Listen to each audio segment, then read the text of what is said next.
All right, welcome back to a brand new video of the Target Individual Program. Target Experience. You know, shit never makes sense. You got garbage area right there, but they'll throw the garbage on the sidewalk. You know, shit don't make no damn sense. Like whatever happened to common sense and decency, right? Whatever happened to that shit? You know, I mean, we were young, yeah, we got into trouble. At least we did have more common sense than most people have today. You know, and then again, we were teenagers. You know what I'm saying? So the fact that, you know, adults today, even my age, lacking common sense, is just, you know, unbelievable. I don't understand it. You know, people would rather throw garbage on the damn sidewalk than put it in the garbage can. And the garbage can is right there. Right there. Okay? Oh, so new perp alert. New female perp in my building. Alright? As soon as I was coming outside, exiting the building, she came into the building. And you know these things are, when I started noticing the synchronization. Alright, so I can tell. Oh, there go that budget van driving with his door open. Right? Look at that shit. He got his van door open, he's driving. Makes no damn, like I said, no sense. No common sense. But it's all orchestrated and planned. Right? It is all orchestrated. It's part of, again, the cognitive warfare. And that includes coercive persuasion programming. Where you going, man? All right, that's include part of coercive persuasion programming. She's looking at the US.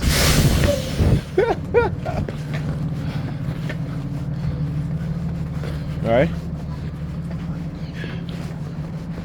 So anyway, I got up today. Look, lab court. Look, 322420. Look, middle finger. See that? Oh yeah, fuck you too, buddy. Stick up my middle finger too. Alright, so he was waiting there for me to come out. For me to approach. And he comes out. And this is what I talk about. How these labs, how they pay these people in these labs to lie and falsify information. This is why a lot of people are being misdiagnosed. Right? It's all part of the under the umbrella of cognitive warfare, particularly if you're a TI and you go to the doctor. Sometimes you got to go to more than one. Look, sticking his fingers in the ears. Yeah, look. That's right. Sticking the finger in the ear. I just want you guys to see. All right, talk about conspiracy against rights. These are criminals. When they engage in this, they're criminals. Conspiracy against your rights is a TI. All right, and that's not the only crime they commit against you. All right, falsifying medical information, misdiagnosing you on purpose so they can destroy your health. Right? I want you to understand the tactics that is used. Right, so whenever you go to, and I think it's black people are so damn stupid because the same shit is being done to them on a much broader scale. Okay? I mean, yeah, as VSTIs, they personalize their attack on us. But you know when you black people are misdiagnosed, or mistreated in the medical system? Right? When they go in for any sort of illness or any sort of pain, they're under-medicated. Right? So imagine that shit. Right? This is what they do. And then the white supremacists will condition these Negropeans to engage in the same tactics on one of their own, or a few of their own, who speak the truth and tell them the truth about their history, about the false religion that they believe in. And they'll attack you for that. They'll attack you. Meanwhile, the white supremacists is doing the same thing to them. Okay? Doing the exact same thing to them. But that's the power of cognitive warfare and propaganda, manipulation, right? Particularly psychological manipulation and covert manipulation. Because covert manipulation, you don't see anything. Okay? But the damage and negative effect that is done to you, you can see that. Okay, another one. KSH 3218. Never seen that one before. Dude inside, putting his hand over his mouth. Motherfucker, y'all will never shut me up. I don't care what y'all do. Even if y'all take away my disability, and that's what they've been engaging in, right? Trying to stop me from getting my disability because I continue to speak out of what it is that they do. You know what I'm saying? Look up at the sky for them.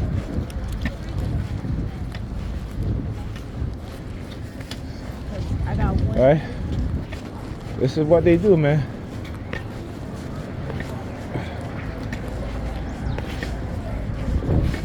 And they, like last night, they were trying to manipulate me into spending the night by Pam while she went out. I'm like, nope, not doing that shit.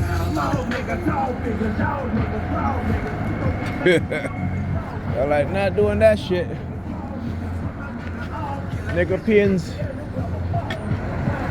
tell you, are a detriment to the black community. And it's sad because the vast majority of people, particularly black people in America, have a nigger-peon mindset.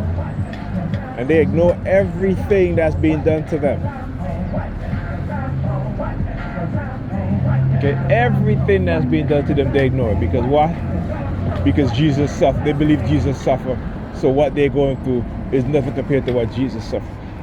Bunch of dumbass. You think white people can go through what we're going through and be like, well, Jesus suffered, so it's nothing that, so it's nothing what we're going through. So no, that motherfuckers will take up arms, right? And they will topple the government, right? But you nigger-peons rather bury your head in the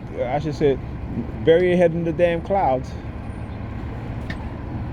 as opposed to doing something. I was just reading an article this morning, actually not too long ago, when I got up, about New York City. One of New York City's hotels is being paid $220 million for housing migrants, right?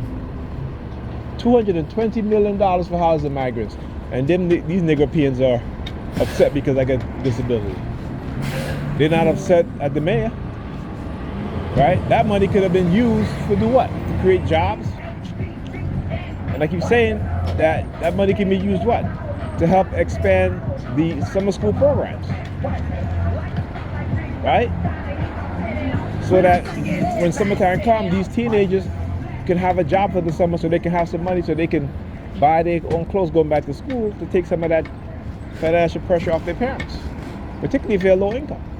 Now, most black people are low income anyway, right? But the nigger-peons no. Why? Because he's a Christian, because he always talking about God.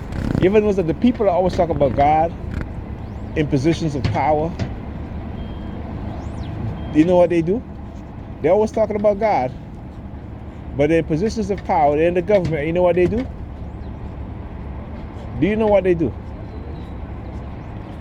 They act totally different from who they say they're about, from what they say they're going to do.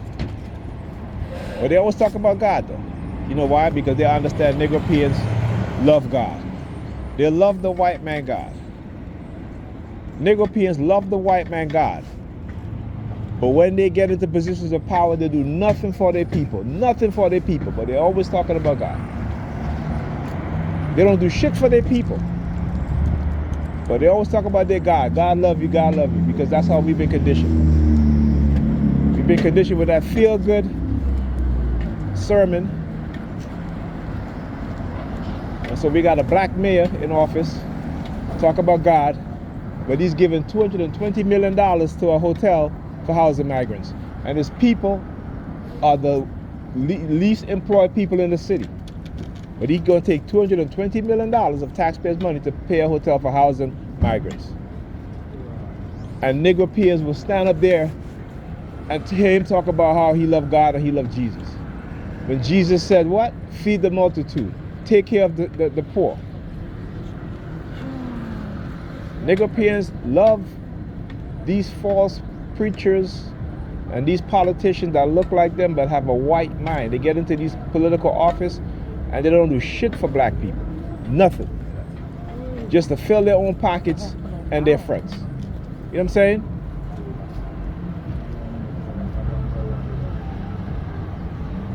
And every time you ask them, you're going to do for black people. Oh, I can't do nothing for black people only. But white people doing shit for their group only. The Asians is doing things for their group only. The Arabs is doing things for their group only. But you as a black politician, you can't do nothing for your people. Cognitive dissonance. Cognitive warfare.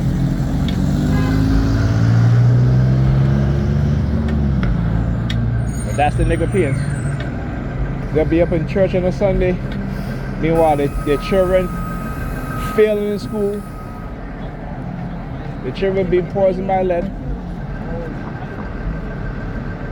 Right? They got bad health outcomes. Black women are the fattest group of women in America. They're most obese, the most overweight. But they love that God though. Jesus is their crack and the church is the crack house. Keep saying that. Tell you. You need to go read the book, The Golden Stool. Golden Stool, it talks about Europe and how Europeans were going to supplant the African mind and implant a Caucasian mind in the minds of black people. Get rid of the African mindset and create a European mindset, and that's what they've done today. Black people will never do what white people do. When white people feel oppressed, they cause revolution. White people protest, they start revolution. Black people protest, what do we do? Get on our hands and knees and march and sing, "We shall overcome." We ain't overcoming shit unless we start doing what white people do. Anyhow, talk to you guys in the next video.